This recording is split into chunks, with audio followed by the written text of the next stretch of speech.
Hello guys, आज हम आपको फ्यूचर इंडेफिनिट टेंस के बारे में थोड़ा डिटेल करेंगे, जिससे आप फ्यूचर इंडेफिनिट टेंस के बारे में जान सकते हैं। चलिए शुरू करते हैं। Future indefinite tense.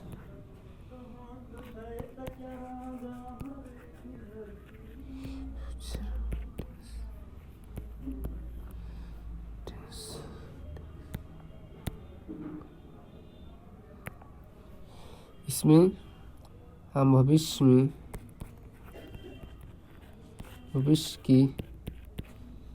की बातों के बारे में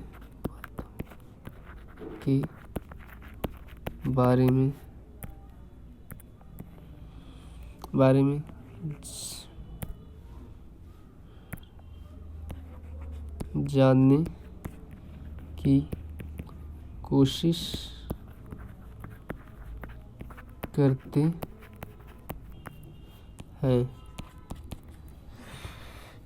इनमें चार पार्ट होते हैं।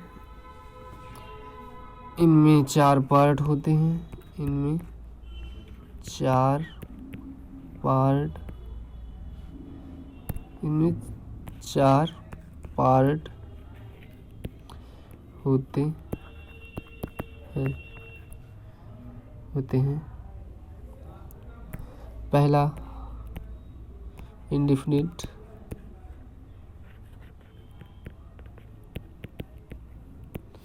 कंटिन्यूअस। दूसरा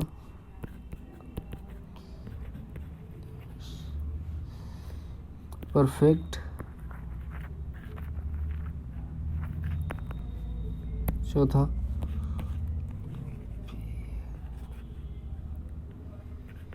परफेक्ट कंटिन्यूअस। तो आज हम इनमें सबसे पहला टेंस फ्यूचर टेंस के पहले पार्ट इंडेफिनिट के बारे में पढ़ेंगे, जो कि काफ़ी आसान भाषा में मैं आपको समझाऊंगा। इंडेफिनिट फ्यूचर टेंस आपको बहुत ही आसान भाषा में समझ में आएगा। तो शुरू करते हैं फ्यूचर इंडेफिनिट टेंस का पहला लेक्चर।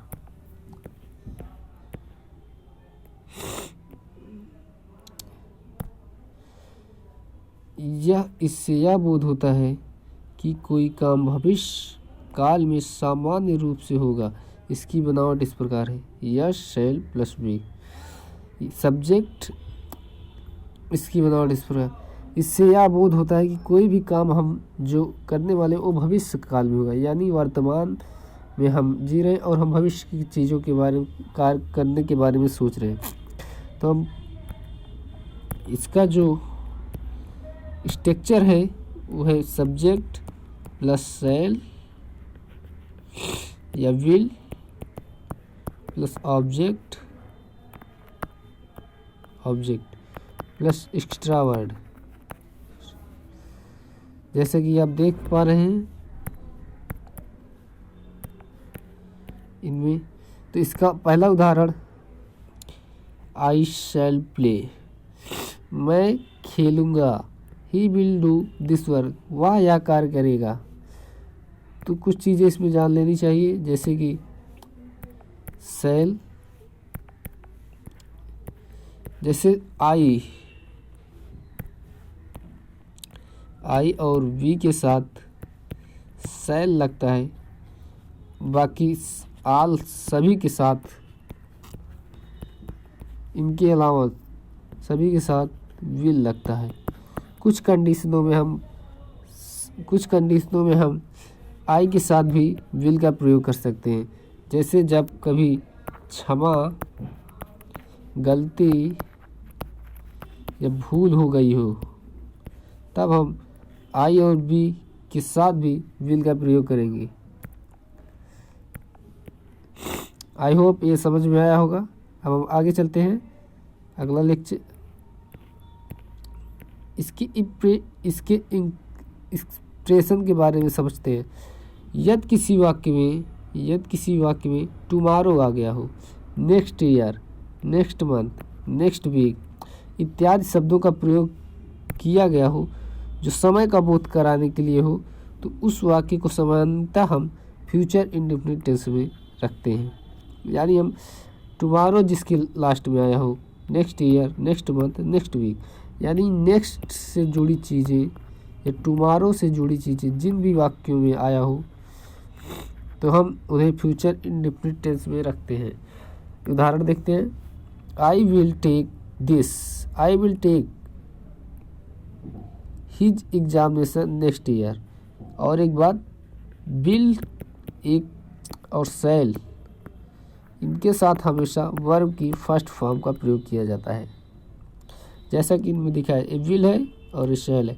जो विल है ये ऑक्सिलरी वर्ब है और शैल है वो टेक है, वो मेन वर्ब है, मेन वर्ब है। तो अब हम अगला देखते हैं, it took his examination next year. जैसा कि इसमें टुक लगा दिया है, ये वर्ब की सेकेंड फॉर्म है, तो हम बता दिए विल और शैल के साथ फर्स्ट फॉर्म का प्रयोग किया जाता है और सेकेंड आया तो ये ऑप्शन गलत होगा, जैसे कि यहाँ दिया गया, ये पूरा वर्ड सेंटेंस गलत हो जाएगा। तो याद रखिएगा, फ्यूचर इंडेफिनिट टेंस में वर्ब की फर्स्ट फॉर्म का प्रयोग किया जाता है। स्ट्रक्चर देखते हैं अब आगे। इनमें इंडेफिनिट टेंस में भी कई पार्ट होते हैं जिनमें से अफर्मेटिव, निगेटिव, इंट्रोगेटिव, निगेटिव तथा WH वाले क्वेश्चन। तो हम एक एक करके सारे सेंटेंसेस को देखते हैं। तो हम सबसे पहले अफर्मेटिव के बारे में पढ़ते हैं। इनमें जो है सब्जेक्ट के साथ शैल या विल, उसके बाद वर्ब की फर्स्ट फॉर्म, उसके बाद ऑब्जेक्ट लगता है। सब्जेक्ट, शैल, विल, वर्ब की फर्स्ट फॉर्म तथा प्लस ऑब्जेक्ट लगता है। तो अब हम ऑप्शन को देखते हैं। नवनीत विल कम, यानी नवनीत ये सब्जेक्ट है, विल जो है ये शैल या विल की अकॉर्डिंग आता है, यानी नवनीत जो है वो थर्ड पर्सन है। तो हम थर्ड पर्सन के लिए हम विल का प्रयोग करते हैं। जैसा कि हम बताएं हैं, आज सभी के लिए विल का प्रयोग करते हैं, आई और बी को छोड़ करके। तो नवनीत विल कम, नवनीत आएगा, इसका अर्थ they will run, we shall see, be, यहाँ पे बी आ गया, आई और बी के साथ शैल का प्रयोग किया जाता है। यू विल राइट, तुम लिखोगे। तो हम आगे चलते हैं निगेटिव सेंटेंस उसके बारे में। निगेटिव, ये निगेटिव है, इसमें subject, shell plus will plus not का प्रयोग कर दिया जाता है बीच में। उसके बाद ऑब्जेक्ट, उसके बाद वर्ब की फर्स्ट फॉर्म का ही प्रयोग इसमें भी किया जाता है, उसके बाद ऑब्जेक्ट आता है। तो हम उदाहरण देखते हैं, नवनीत विल, जैसे कि इसमें दिया गया है नवनीत विल कम, ये अफर्मेटिव है।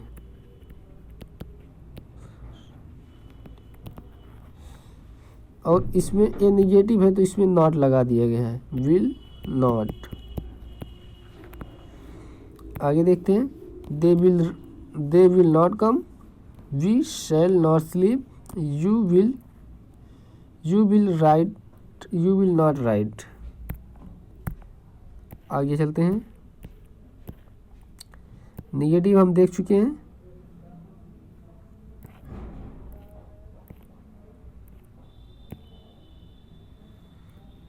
अब आते हैं फ्यूचर कॉन्टिन्यूअस टेंस पे। फ्यूचर कॉन्टिन्यूअस टेंस, इसमें विल के साथ या शैल के साथ प्लस बी लग जाता है और वर्ब की फर्स्ट फॉर्म के साथ ING का प्रयोग किया जाता है।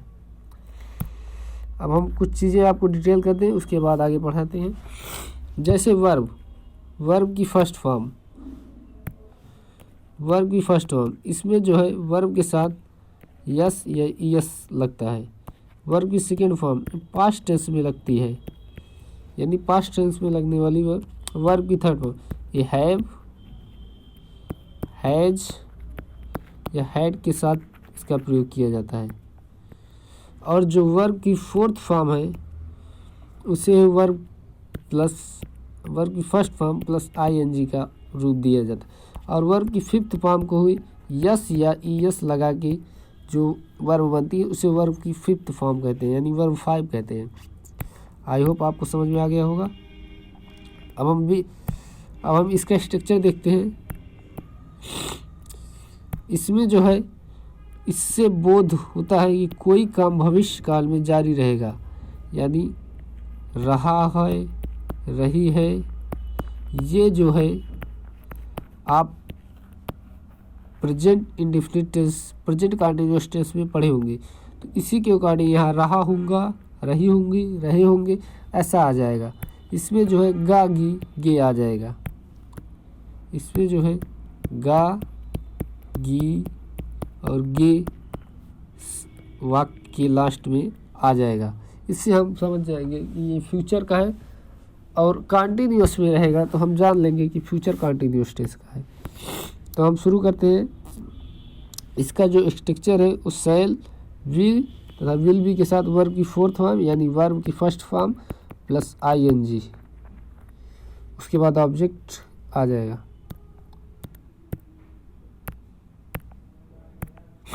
अब हम पढ़ते I shall be reading, she will be doing this work, यानी डूइंग, ये देखिए यहाँ पे डू एक वर्ब की फर्स्ट फॉर्म है प्लस आईएनजी लग गया है। तो जैसा कि हमने बताया वर्ब की फोर्थ फॉर्म को ही वर्ब की फर्स्ट फॉर्म प्लस आईएनजी का रूप दिया गया। अब इसके स्ट्रक्चर पे चलते हैं। अफर्मेटिव जो है उसके साथ विल शैल प्लस बी के साथ वर्ब की फोर्थ फॉर्म, उसके बाद ऑब्जेक्ट लगता है। I shall be writing, I shall be writing. अब हम आगे का स्ट्रक्चर देखते हैं। इसका जो निगेटिव रूप है उसमें हमें शैल और विल के साथ नॉट तथा बी का प्रयोग, और विल या shall plus not plus be को देखना पड़ता है।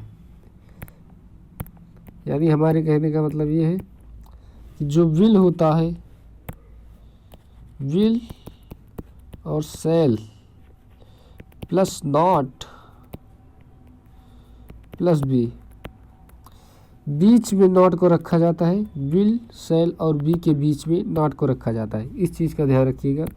चलिए अब आगे इसके उदाहरण को देखते हैं।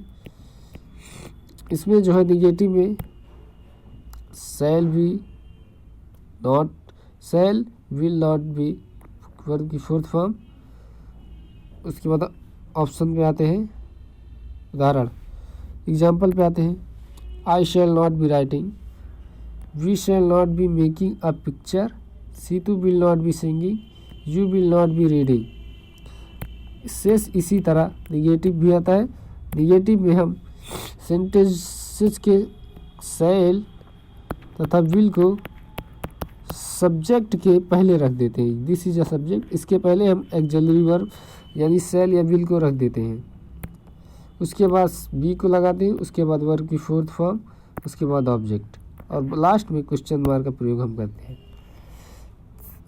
एग्जाम्पल देखते हैं। Shall I be writing, shall we be making a picture, will Situ be singing, will you be reading. आगे तो चलते हैं। निगेटिव, ये इंट्रोगेटिव निगेटिव है, यानी इसमें प्रश्न के साथ साथ भी नकारात्मकता का भाव दिखाया गया है। शैल विल, उसके बाद यस प्लस नॉट, फिर भी उसके बाद वर्ब की फोर्थ फॉर्म, तब ऑब्जेक्ट और लास्ट में क्वेश्चन मार्क। उदाहरण देखते हैं। Shall I not be writing, shall we not be making a picture, will Situ not be singing, will you not be reading.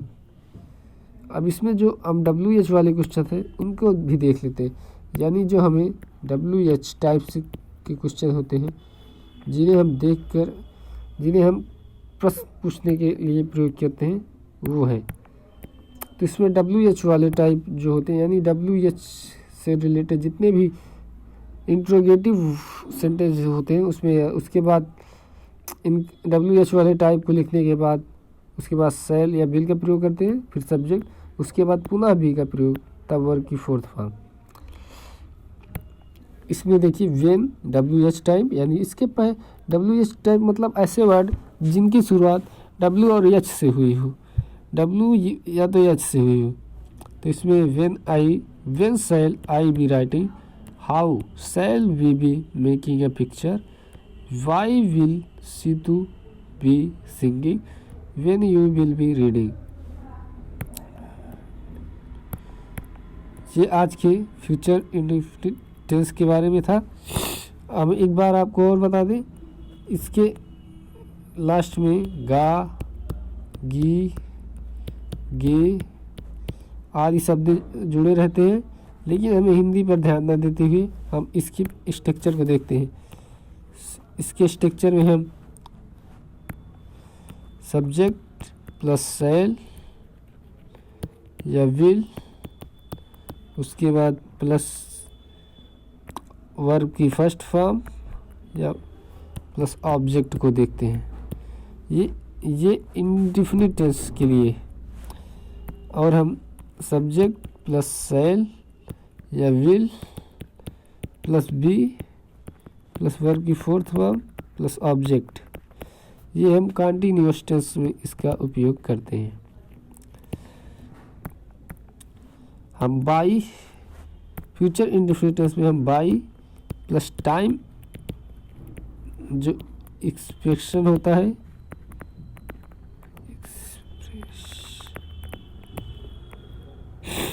इससे हम पता लगा सकते हैं कि सेंटेंसेस जो है वो फ्यूचर में है।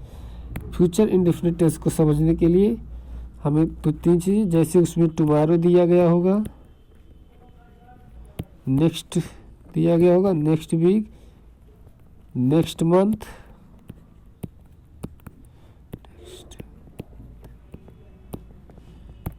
नेक्स्ट डे आदि शब्दों का प्रयोग किया जाता है। चलिए आज की क्लास को यही समाप्त करते हैं। मिलेंगे अगले लेक्चर में। धन्यवाद। अगर चैनल पसंद आए लाइक